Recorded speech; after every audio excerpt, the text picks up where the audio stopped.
Good morning student. बेटा आज हम थर्ड चैप्टर का क्वेश्चन नंबर 7 करेंगे। देखिए बच्चों, 7th क्वेश्चन में बोला है आपसे कि show the effect of the following transactions on assets and liabilities, यानी हमें बनानी है अकाउंटिंग इक्वेशन।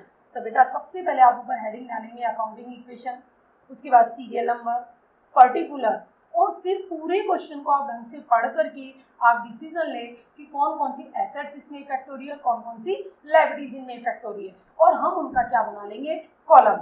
ठीक है, ध्यान रखना पूरे 2 पेज आप आराम से यूज करें। सिंगल पेज में आपका पूरा फॉर्मेट नहीं बनेगा, तो पूरे 2 पेज आप ये देखिए, मैंने पूरे 2 पेज में ये फॉर्मेट इस तरीके से बनाया।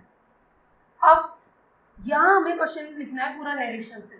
तो देखिए कह रहा है स्टार्टेड बिजनेस विद कैश, तो सीरियल नंबर में क्या लिखेंगे, number 1 started business with cash और इक्वेशन 1। अब आप देखिए बिजनेस शुरू करोगे तो बिजनेस में पैसा आएगा। कितने पैसे से शुरू किया है बेटा, 1,20,000। देख लीजिए 1,20,000। दूसरी तरफ कैपिटल में भी कितना आ जाएगा, 1,20,000। इस तरीके से बेटा ये पोर्शन में आपको सिर्फ नरेशन लिखनी है। टोटल लगाइए, तो इसका टोटल हमारा कितना आएगा, एसेट साइड का 1,20,000 और इधर भी आपका कितना आ जाएगा, 1,20,000। फर्स्ट इक्वेशन में टोटल लगाने की जरूरत नहीं है क्योंकि यही हमारा टोटल होता है। सेकंड पॉइंट कह रहा है रेंट रिसीव। आप मुझे बताइए रेंट रिसीव करोगे तो पैसा आएगा, तो कितना पैसा है हमारे पास रेंट रिसीव का, हमारे पास रेंट रिसीव का पैसा आया 10,000। तो एक तो कैश में प्लस होगा, और आपको पता है रेंट नॉमिनल अकाउंट है और नॉमिनल अकाउंट का इफेक्ट हमेशा किसको पड़ता है, कैपिटल में। तो 10,000 हमारे कैपिटल में, ध्यान रखना इनकम है तो प्लस होगा और खर्चा है तो क्या होगा, माइनस। अब हमारा इधर का आधा टोटल लगाइए, यू वाला 10,000 और ये भी 10,000। अब हमें खड़े टोटल भी लगाने हैं। अब देखिए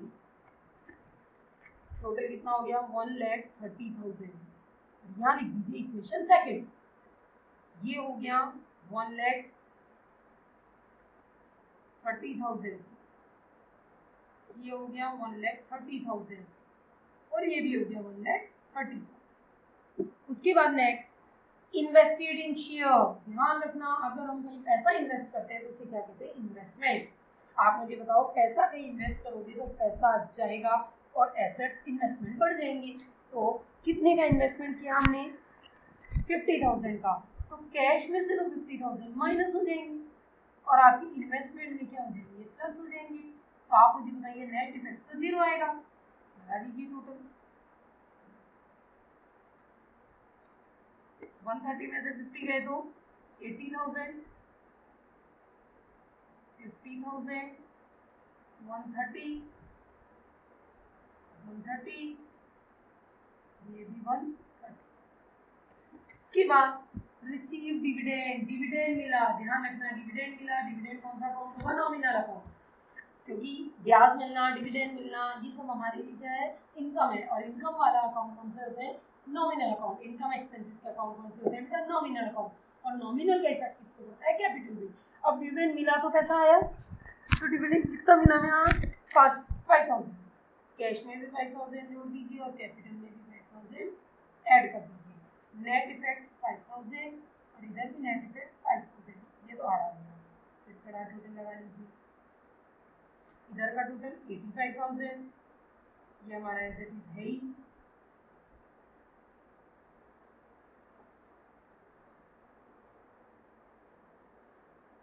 क्लियर।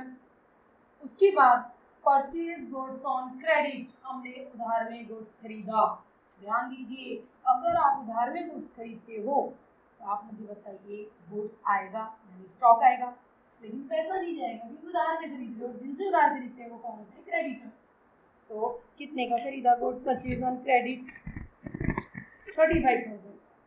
आप स्टॉक पे तो कितना लिख लीजिए, 35। इधर टोटल में भी कितने आ जाएंगे, 35। लेकिन क्रेडिटर में यहाँ 35 तो टोटल में भी 35 लगा लीजिए। टोटल 85, 50, 35, 1,70,000,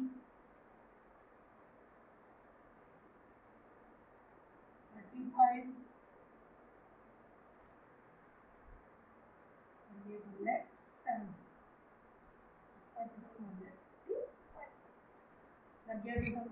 उसके बाद क्या है, cash paid for house hold expenses, घर के खर्चों के लिए आपको पता है, घर के खर्चों में क्या होता है ड्राइंग, और पैसे में से माइनस और कैपिटल में से माइनस।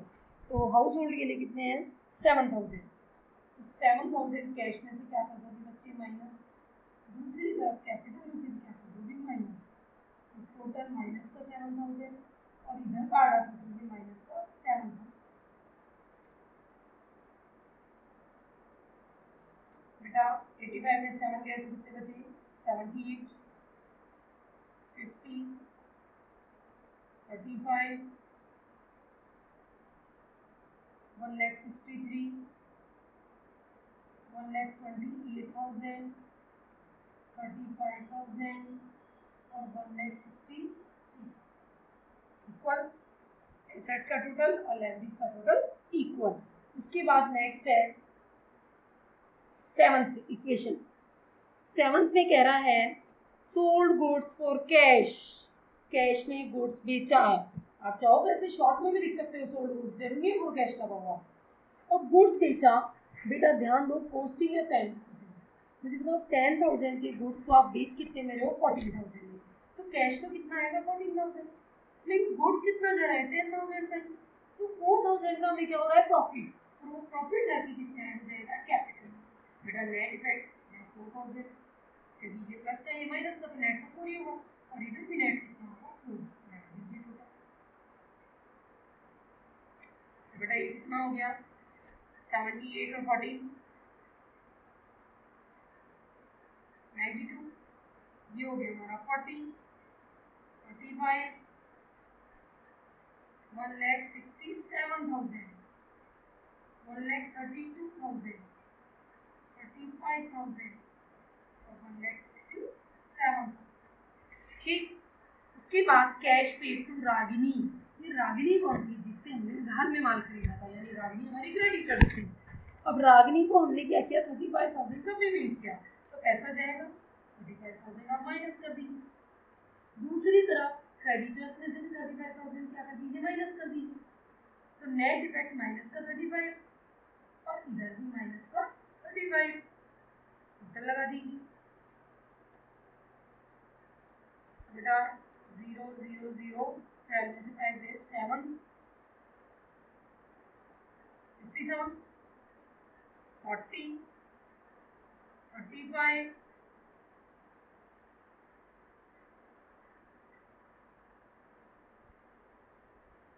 1,32,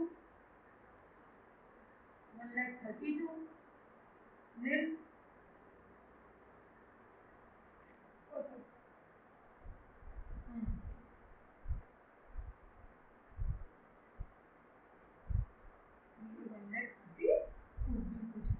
नील हो गया क्योंकि 0 आ गया। अब कह रहा है डिपॉजिटेड इनटू बैंक, बैंक में पैसा जमा कराया। आप बैंक में पैसा जमा कराओगे तो कैश में से तो जाएगा और बैंक में आ जाएगा, तो कैश में से कितना गया 20,000। दूसरी तरफ हमारा बैंक बैलेंस बढ़ गया, यहाँ बैंक हो जाएगा प्लस, बैंक वाले कॉलम में क्या देंगे प्लस।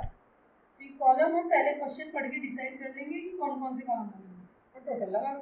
57 में से 20 गए तो कितने बचे बेटा 37, इधर 40, 35, 20, टोटल हो गया 1,32,000।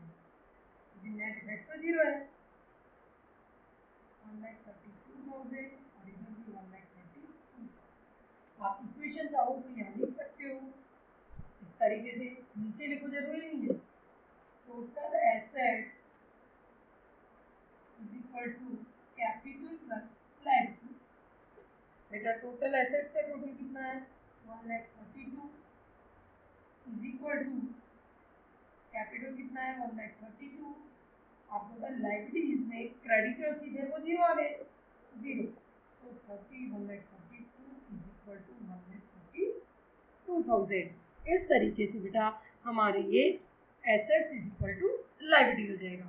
उसके बाद नेक्स्ट क्वेश्चन नंबर 8, कौन सा क्वेश्चन करेंगे हम क्वेश्चन नंबर 8। अब देखिए 8 क्वेश्चन में वही कहा है business started with cash goods and building. तो आप मुझे बताओ बिजनेस शुरू करोगे तो बिजनेस में कितनी चीज़ें आ रही है 3 चीज़ें, कैश भी आ रहा है, स्टॉक आ रहा है, बिल्डिंग आ रही है, तो क्या क्या आ रहा है ऐड कर दो।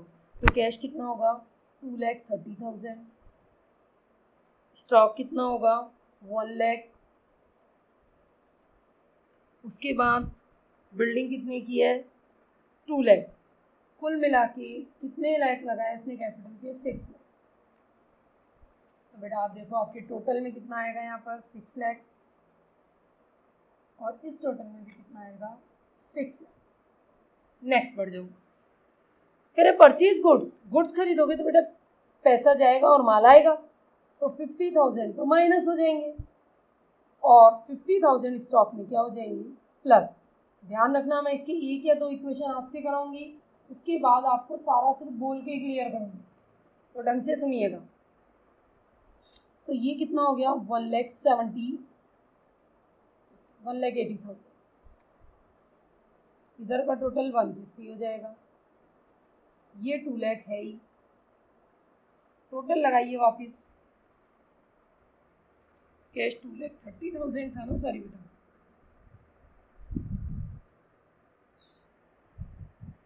5,30,000 होगा, 6 नहीं होगा, 5,30,000। ठीक, आप टोटल लगाएंगे तो कितना आएगा यहाँ पर 5,30,000 और ये भी 5,30,000 और ये भी 5,30,000। अब मैं आपको सिर्फ इस क्वेश्चन को आगे कैसे कहाँ ऐड होगा कहाँ लेस होगा ये आपको बता रही हूँ, आगे का क्वेश्चन आपको खुद को कंप्लीट करना है। नेक्स्ट पॉइंट कह रहा है बेटा ही सोल्ड गुड्स, ढंग से सुनना, उसने गुड्स को बेचा, कह रहा है पोस्टिंग 20,000 की थी और बेचा 35 में। आप मुझे बताओ जब 35 में बेचोगे तो पैसा तो कितना आएगा 35, तो कैश में तो कितने ऐड करोगे 35, लेकिन स्टॉक से कितने माइनस कर दोगे 20, तो नेट इफेक्ट कितना आएगा 15 का। ठीक है, और वो प्रॉफिट हमारे कैपिटल में भी क्या हो जाएगा प्लस हो जाएगा। उसके बाद नेक्स्ट है purchase goods from Rahul, Rahul से गुड्स खरीदा, मुझे बताओ गुड्स खरीदोगे तो माल आएगा, तो एक तो स्टॉक में प्लस कर दोगे और दूसरा उधार खरीदा है तो किस में लिख दोगे बेटा आप क्रेडिटर्स में। ठीक, उसके बाद next he sold goods to Varun, बेटा नाम दिया हुआ है, इसका मतलब गुड्स किस में बेचा है हमने उधार में, किस में बेचा है उधार में, तो एक तो कितने का बेचा है 52 का, तो स्टॉक में से तो कितने माइनस कर दोगे 52 और दूसरी तरफ आप डेटर्स में कितने ऐड कर दोगे 60। आप मुझे बताओ 52 के गुड्स 60 में बेचोगे तो 8,000 का क्या होगा प्रॉफिट, वो प्रॉफिट हम कैपिटल में क्या कर देंगे प्लस कर देंगे। ठीक, उसकी बात कह रहा है he paid cash to Rahul in full settlement. अब ढंग से सुनो, उन्होंने राहुल को फुल सेटलमेंट में कितने पैसे दिए 53। मुझे बताओ पैसे दोगे तो कैश में से तो 53 क्या हो जाएगा माइनस, कैश में से 53 क्या कर दोगे माइनस, लेकिन आपको बताए राहुल को देने थे 55 और फुल सेटलमेंट है, तो ध्यान रखिएगा क्रेडिटर्स में तो पूरे 55 माइनस करोगे, लेकिन 55 वाले को आप केवल 53 दे रहे हो, इट मीन्स आपको 2,000 का क्या हुआ प्रॉफिट, वो प्रॉफिट कैपिटल में आके क्या हो जाएगा प्लस हो जाएगा। ठीक, उसके बाद है सैलरी पेड, अब सैलरी पे करोगे तो कैश में से माइनस और नॉमिनल अकाउंट है कैपिटल में से माइनस। अब कह रहा है वरुण से फुल सेटलमेंट में 59 मिले, आपको बताया वरुण से लेने कितने थे, ऊपर क्वेश्चन में देखो 60,000, हम ले कितने रहे 59,000, तो कैश में से तो कितने प्लस होंगे 59 प्लस होंगे, क्योंकि पैसा तो 59 ही आ रहा है, लेकिन डेटर में से हमें पूरे 60 माइनस करेंगे और 1,000 हमने कम लिए, इसका मतलब हमें क्या हो रहा है लॉस हो रहा है, उस लॉस को हम क्या करेंगे बेटा कैपिटल में से माइनस कर देंगे। नेक्स्ट रेंट आउटस्टैंडिंग, ध्यान रखना आउटस्टैंडिंग रेंट है तो बताया था मैंने आउटस्टैंडिंग का फर्क कैपिटल पे पड़ता है, तो खर्चा है तो कैपिटल में से तो माइनस हो जाएगा, दूसरी तरफ आउटस्टैंडिंग एक्सपेंसेस का कॉलम बनेगा उसमें लाके प्लस कर देंगे। नेक्स्ट प्रीपेड इंश्योरेंस, बताया था प्रीपेड का फर्क किस पे पड़ता है कैश पे, तो 13,000 कैश में से तो क्या कर दोगे माइनस और ये 13,000 प्रीपेड एक्सपेंसेस में क्या कर दोगे बच्चे प्लस। उसके बाद next amount withdraw by him for personal use, personal use के लिए उसने पैसा निकाला है, आप मुझे बताइए पर्सनल यूज के लिए कोई पैसा निकालेगा तो कैश में से माइनस और कैपिटल में से माइनस। उसके बाद नेक्स्ट है डेप्रिसिएशन चार्ज ऑन बिल्डिंग। मुझे बताओ बिल्डिंग में डेप्रिसिएशन लगेगा, बिल्डिंग की वैल्यू कम होगी तो बिल्डिंग में से तो आप क्या कर दोगे माइनस, और दूसरी तरफ डेप्रिसिएशन नुकसान होता है तो कैपिटल में से भी क्या कर दोगे माइनस। फिर कह रहा है फ्रेश कैपिटल इन्वेस्टेड, बेटा मालिक ने और पैसा लगाया तो बेटा और पैसा लगाया तो बिजनेस में कैश, और मालिक पैसा लगाता है तो कैपिटल में पैसा। उसके बाद लास्ट है परचेज गुड्स फ्रॉम राखी, राखी से गुड्स खरीदा, बेटा गुड्स खरीदोगे तो स्टॉक में प्लस, और उधार खरीदा है तो क्रेडिटर में आप क्या कर दोगे प्लस कर दोगे। इसी के साथ आपका ये क्वेश्चन, ध्यान रखिएगा मैंने क्वेश्चन समझा दिया है कहाँ कौन सी चीज़ एडलेस होगी, एडलेस कंप्लीट करेंगे और कंप्लीट करके इस क्वेश्चन के बारे में आप मुझे बताएंगे बेटा। क्लियर? कोई भी डाउट हो आप मुझसे पूछ सकते हैं, इसका आंसर मैं आपको सेंड कर दूंगी।